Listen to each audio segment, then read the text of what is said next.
gentlemen of the press, it is important to mention that the scope of the activities and operation of civil defense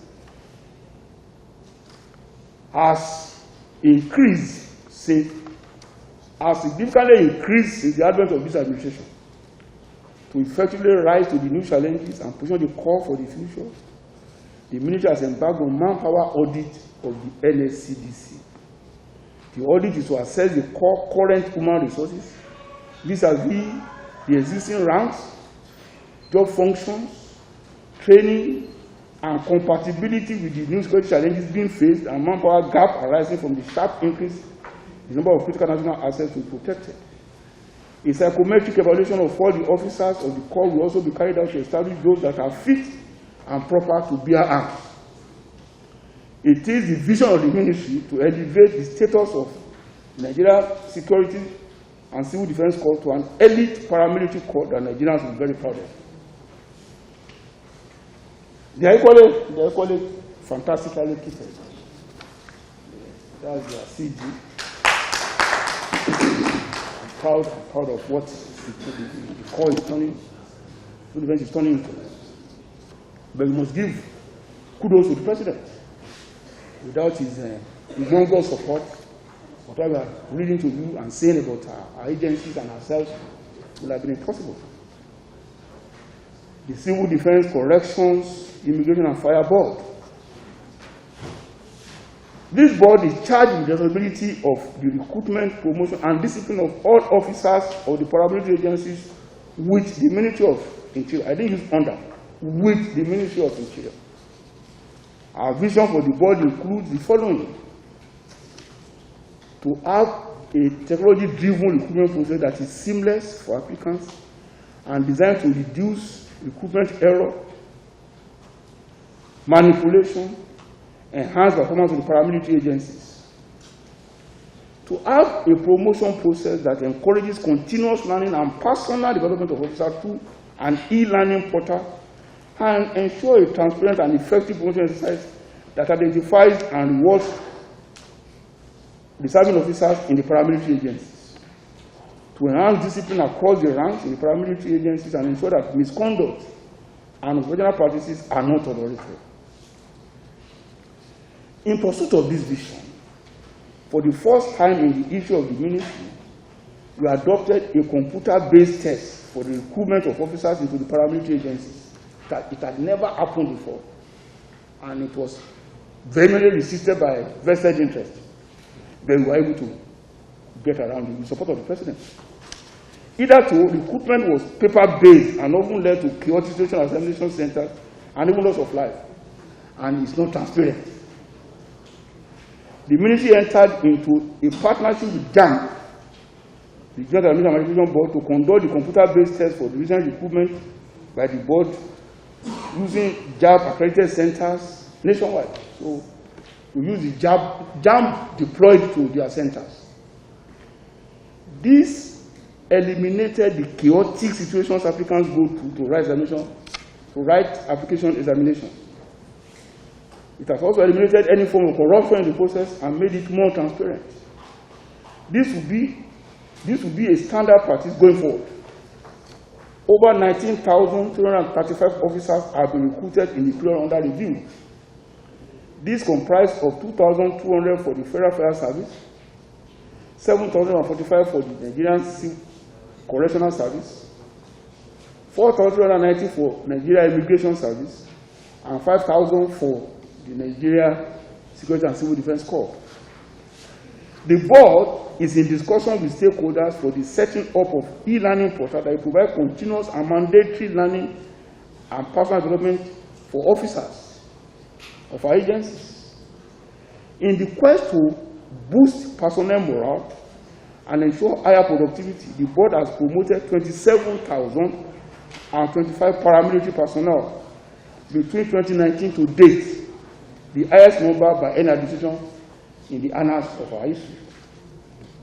At the moment, the 2021 promotion exercise is ongoing for over 40,000 eligible officers, at the end of which at least 30,000 will be promoted based on available vacancies declared by the paramilitary agencies. In addition, It's also to be noted that we now engage private monitors to supervise the examinations across the zones to ensure the integrity of the process. In our effort to enhance morale and image of the paramilitary agencies, the board secretariat has been remodeled, and you must give kudos to the executive secretary of the board for being able to achieve this without any pressure or extra money from anywhere. A visit to the board secretariat will tell you that Nigerians can be innovative, creative, and ingenious. Let's let them see it. The lady at the end of affairs in that board made that possible. Thank you. The board secretariat has been remodeled to reflect the new vision of a forward-looking, innovative, and responsive organization. The board has commenced the process of periodic performance appraisal of heads of the paramilitary agencies under the ministry with specific key performance indicators towards achieving the presidential mandate on provision of security for all. As chairman of the board, I have directed the board secretary to design a performance appraisal template along the KPIs that will ensure that we achieve the directive of Mr. President to ensure that we provide security for all citizens. This performance appraisal is to ensure that all the paramilitary agencies are focused on the delivery of the mandate of their respective agencies and eliminate any form of complacence. Leadership is responsibility, and as a ministry, we want to hold our heads of agencies accountable. Headquarters of the ministry, so that you don't say that you talk of others. What about yourself? What are you doing? For the first time in the history of the ministry, we introduced quarterly performance review meetings for the ministry and its agencies. Quarterly. This is to regularly review and monitor performance and ensure that we remain focused on our key performance indicators from the 9 priority areas of this administration, as well as our other mandates. The goal is to promote service delivery to Nigerians. The meeting also helps to identify challenges and address them quickly. Similarly, we have introduced quarterly performance review meetings with all service providers engaged by the military and the agencies. It is designed to review the operation of the service providers to ensure that Nigeria and Nigerians continue to get value from their partnership and provide solutions to challenges that they may inquire in the course of rendering service under the contract. The objective is to track performance and ensure better service delivery to Nigerians and others benefiting from the services arising from the public-private partnership. The ministry has updated the expatriate quota handbook. This updated version is designed to strengthen the administration of expatriate quota permits in Nigeria and achieve its objective of industrializing Nigerians and creating jobs for its citizens. The updated version also took into consideration Executive Order 1 on the ease of doing business in Nigeria, while aligning the revised document with the country's current reality and best practices. Our objective is to use the updated guidelines on expatriate quota administration as a vehicle for industrialization and job creation for Nigerians through the enforcement of the conditions for approving the quota, and at the same time enhancing internal security by eliminating fraudulent applications and identifying illegal expatriates who are undocumented and who may pose a danger to the peace and stability of Nigeria. Between 2019 and 2021, October, over 87,000 expatriate quota positions were granted. 951 business permits were granted, and 598 licenses were issued to public places of worship for the conduct of statutory marriages. We recently inaugurated the Ministerial Task Force on Monitoring of Expatriate Quotas. The primary objective is to audit, monitor, and enforce the conditions for the approval of expatriate quota and foreign business permits. Nigerians may wish to note that one of the conditions for the approval of expatriate quota permit is that every expatriate position, the company must employ, for every expatriate position, the benefiting company must employ 2 Nigerians to understudy the expatriate for eventual takeover. Thus, from 2019 to date, 153,120 direct jobs have been created through the understudy program. Clap for us now.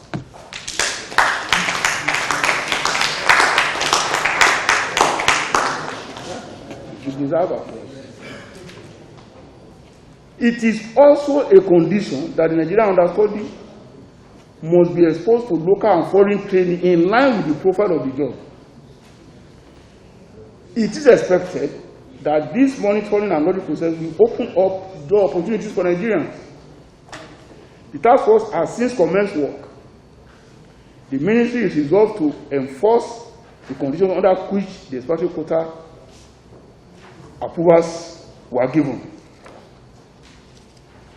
It is also worthy of mention that the ministry has established a new monitoring division to inspect organizations prior to the grant of expatriate quota and public places of worship prior to issuance of license to conduct statutory marriage. The division also investigates petitions against expatriate quota malpractices and enforce provision of the various acts and guidelines for expatriate quota, citizenship, statutory marriages, and licenses to conduct such marriages. We have commenced the process of expansion of statutory marriage registries across the country. In the period under review, 5 new marriage registries have been established in Benin, Kano, Jos, Owerri, and Port Harcourt. We are in the process of establishing at least 20 more. So we want to employ Nigerians to marry and maintain a good marriage. Our goal is to set up at least one federal marriage registry in each of the senatorial zones where statutory marriages are patronized. The objective is to make statutory marriage process easier and clear to people who require the services. I'm pleased to inform Nigerians that the legal notices contained in the second schedule of the Marriage Act have been amended and approved by Mr. President and published in the Federal Official Gazette of 16th April 2021, Volume 108. The review of other sections of the Marriage Act are being processed. As a result of this, the discord between local government marriage registries and federal marriage registries are brought to an end. By virtue of these notices, the local government marriage registries are brought into the fold as they are now recognized and authorized to conduct statutory marriages upon fulfillment of certain administrative guidelines. To complement the activities of the various security agencies, the ministry has implemented the Nigeria Internal Security Public Alert System, NISPAS. It is an integrated mobile application developed to assist the public access prompt response to emergencies and public safety concerns. NISPAS is available as an app on Android and iOS phones. We have also established a command and control room where all alerts are monitored and connected in real time. We consider the mandate of the ministry to be critical to national development. For this reason, the ministry has commenced the process of developing its first ever strategic plan for the next 5 years. You may recall that upon assumption of the office as a minister, we held the first ever annual ministerial strategy retreat in January 2020. The 5-year strategic plan will serve as a roadmap on how the ministry will go about its mandate of securing the homeland and provide a clear idea to stakeholders on the direction the ministry wants to go in providing internal security as well as other services provided by the ministry and its agencies. The idea is to create a shared vision and system, thinking in the ministry with all the paramilitary agencies complementing each other towards a common goal. Our second annual ministerial strategy retreat, where the strategic plan will be ratified, is expected to hold in Ilorin in December this year. In concluding, General of the Press, thank you for your patience. Let me salute the states, let me salute the ministry and its agencies. In concluding, General of the Press, let me state that the ministry and agencies are determined to achieve the presidential and ministerial mandates by evolving approaches to internal security, public safety, and citizenship integrity driven by innovation, people, technology, and systems, in addition to robust collaboration with critical stakeholders. We are determined to make our services available to the public in a seamless and customer-centric manner. Our promise is to keep improving on services we render to the public and delivering on our mandate, and we thank Mr. President and Council for the support we have received in that regard. I thank you all for your attention, your tolerance and endurance through the period of reading this review. God bless our President. God bless Nigeria. Thank you. The security situation of every space, community, society, and nation reflects on all aspects of that society, community, and nation.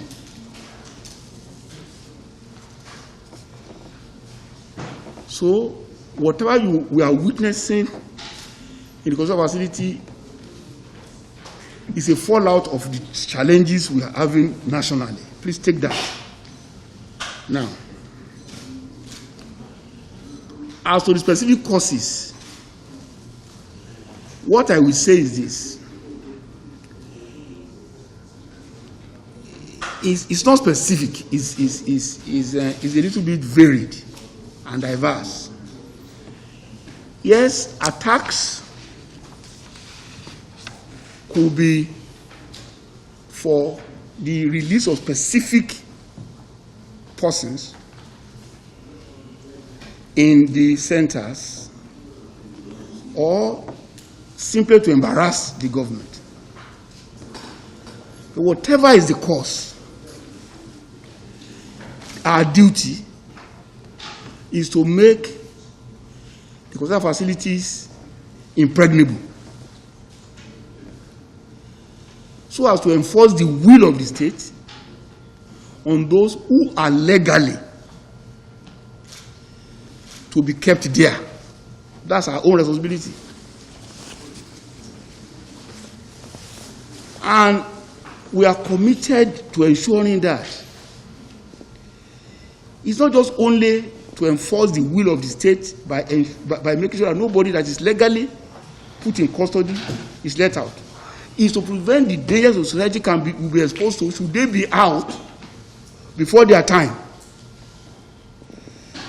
That being established, there are things I must not even say because of the confidentiality and security implication of such things. What is clear is this: the state, as a state, and I don't know if I have to define what a state is, will never allow anybody to trample on its authority as an enforcing medium. So whoever attacks our facility has already violated the sacred rule of the state. And wherever he runs to in the world, we're after such a person, and we'll get him. Go and look at how long it took Escobar to escape justice. He was invariably brought to justice. So, all the criminals that feel they can at will test our will as a government will ultimately face their comeuppance, and justice will catch up with them. Take that as an assurance for me. Dr. Leon of the Nigerian Tribune. Emails on the run. I'll give you.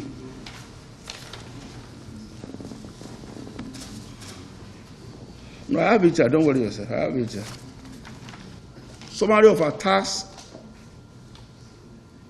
from 2020 to date. We have total escaped inmates 4,860. Recaptured 954. Still at large 3,106.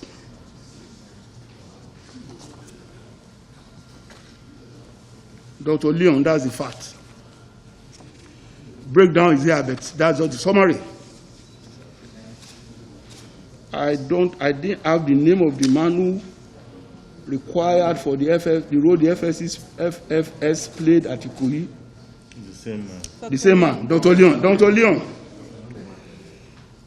At Ikoyi, the Federal Fire Service responded promptly with all the other emergency responders.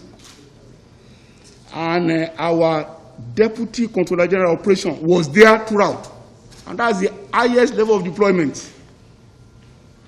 So be rest assured that we do not in any way shirk our responsibility. As we are smart in outlook, we are smart in operation. AFP, I couldn't get your name, but I know you represent AFP. Boko Haram in Lagos, to confirm, I have no such. And let me first of all tell you why you must take my word for it. I received intelligence report on security every day. This most people don't know. The only person that gets more intelligence than my office is the president. From all agencies, I get reports on a daily basis. I have no such record that Boko Haram cell is in Lagos. So if there is no cell in Lagos, there is no return to report to you about. John Bosco. I like your name. I just like your name. No, the name is militant. We are on the attackers. A couple of them were arrested in Imo, but I will tell you we're on them. And they know we're on them. They can run. They can never hide. Do I abuse my office? The answer is capital no. It's a pity that such a report will come from a human rights organization. That is what we call high wire hagiography. Hagiography. You know the meaning of hagiography. So it's paid for. It's an actual job paid for to discredit me. I was a governor in that state for 8 years. What else do I need from the state than to be a father of all? I've told Nigerians that I will never ever run for senatorial ticket. So if I want to run for senatorial ticket, what do I need to do in the place? Please dismiss it from your mind as a figment of imagination of whoever put that together. I do not abuse, I didn't abuse my office as a governor. I didn't abuse my office as a minister, as a commissioner for works and infrastructure in Lagos. What do I now need to abuse my office? What for? When I have enough things on my hand to grapple with. Please, take it out of your mind. It does not exist. It only exists in the fertile imagination of the agrographer who put that together. I thank you. Oh, there's a question I've not answered. Corruption in NIS. I want to believe I dwelt on this extensively in my speech. But probably to re-emphasize it, we are working hard at it and we are sure we will get rid of it. As to what's our response? First of all, let's define rules. Government departments, ministries and agencies have defined responsibility. But government as a whole is joint. Government is not separated, but government in its delivery of services allocate roles to ministries, departments, and agencies. The correctional service role is purely to hold in custody errant member of the public, either as suspects or as convicts. I'm worried that a single person that should be in our care is freed forcibly. So it's painful and worrisome. As to why do we have a huge proportion of awaiting trial? That's the question for all of us. Because 99% of the awaiting trial inmates in our custodial facility are state offenders. 99%. I'll have said 100%, but 99% of the awaiting trial inmates are what? State offenders. But because of our laws in Nigeria, the subnationals, the states and local governments do not have separate custodial facility. That is why they are where they are. As to reducing reducing their number and the congestion, consequently, the custodial facility, the state jurisdictions, the state authorities, with their judiciary, who have to work together with us, as we initiated in 2020. And we have set the parameters for releasing them. So your question properly should be channeled at that level for any effect. But as to us, there is nothing we have left undone. That's why there is a federal body that is committed to the congestion of the facilities, but that body can only work within its own rule. It cannot compel subnationals to release. I hope I'm understood in that regard.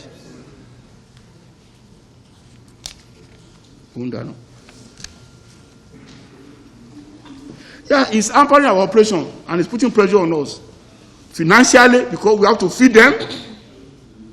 Besides even the question of making the cost, the custodial facilities impregnable, we have to feed them. It's expensive feeding them. It's expensive sustaining their health. It's expensive, protecting the facility. Very, very expensive. But of course, as a nation, that's our primary responsibility, and we are committed to doing it.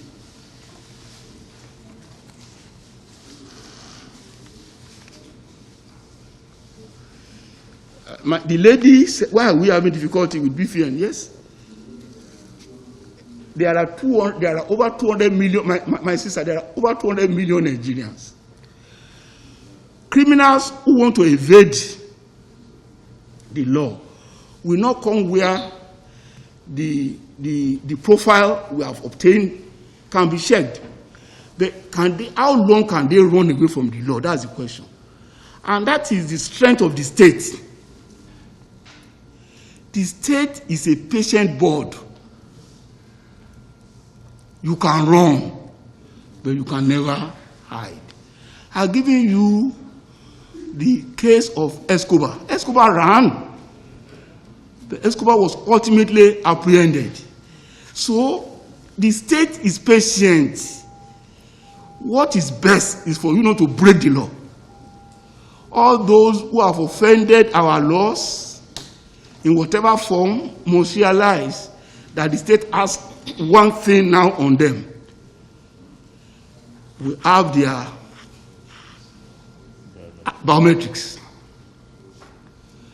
Whenever and wherever they appear to transact any legitimate business, their cover will be blown. Their identity will expose them. That should be your joy. That there cannot be anonymity again in crime commission or in criminality. Is that clear? Rail track protection. We will continue to do what we can. And let me tell you something that I want to take home. Yes, we admit that we are not really up to the antics of the criminals. They are today a step ahead of us. But as we are learning about their desperation to create problems for Nigerians, we are equally evolving capacity to outdo them. And we shall outrun them, we shall outdo them, we shall make it possible for them to terrorize Nigerians. If they are a step ahead of you, how are you confident you will? Well, I'm human. As a state, what I have to say, what I've told you, they will never continue to outdo us. We shall soon outpace them, outrun them, outdo them, and prevent them from acting. That you take away. Whether we believe it or not, it's a question of your faith in us as an administration. I have faith in our capacity to outrun them, to outdo them, to neutralize them. I have no doubt in my mind. But I must admit that for the crimes that are committed so far, yes, there is place ahead. But they will not have that advantage for long. Tell no lies, claim no easy victory. That's my dictum. Viewers television, banditry and porous border. What? Oh, well, I must tell you this because it's quite interesting. I didn't talk about it in the. We are evolving a strategy that will man every ward. Before we even emplace the satellite surveillance system, which we call e-border system, which will come very soon, we're almost concluding the deal with Huawei. We are reinvigorating the Nigeria Immigration Service to have operatives at each level of Nigeria community, such that strange faces can easily be identified, profiled, and indicated. So, and that will share to a large extent the effect of the porous border. And let me explain to you why the border is porous. Because we always tend to overlook some basic facts that are there for us to see. The boundary lines of African states are imaginary and artificial. Where you have communities of similar ethnic nationality, sub-ethnic nationalities, and people divided by an imaginary line, what do you expect? How do you prevent a Yoruba man in Nigeria, situated along the borderline between Benin Republic, from dealing with his own kid and kin on the other side, because one portion is called Nigeria, another portion is called Benin Republic. So in his head, he does not see that line. So what we are doing is to develop capacity to engage the communities and make them have commitment with their fatherland. And that takes a lot of effort. Nigeria Boundary Commission is involved, we are involved. It's gamut of things that we have to do. But we are not, because of this, saying that we do not have responsibility to Nigerians. We have responsibility to Nigeria. And we are doing our best to ensure that, regardless of the factors, our borders are protected. I told you we have 4 operating bases where we are constantly patrolling to ensure that our borders are not violated. And there is an aspect that most of us don't even think about. It's called transhumance. Transhumance is the protocol governing movement of animals. We don't even, and it's an ECOWAS protocol. So we are putting everything in place. We're encouraging Nigerians to support our effort. But what is important is this: the commitment and dedication of our administration to limit whatever challenge that we have there and increase our confidence in protecting our borders, our community, and our people. And one principal one is what I just told you now. We are repositioning NIS, Nigeria Immigration Service, to be able to identify dangerous individuals who come from across the border to create problems for us. And we are going to get there. I think that's the end of it. Thank you.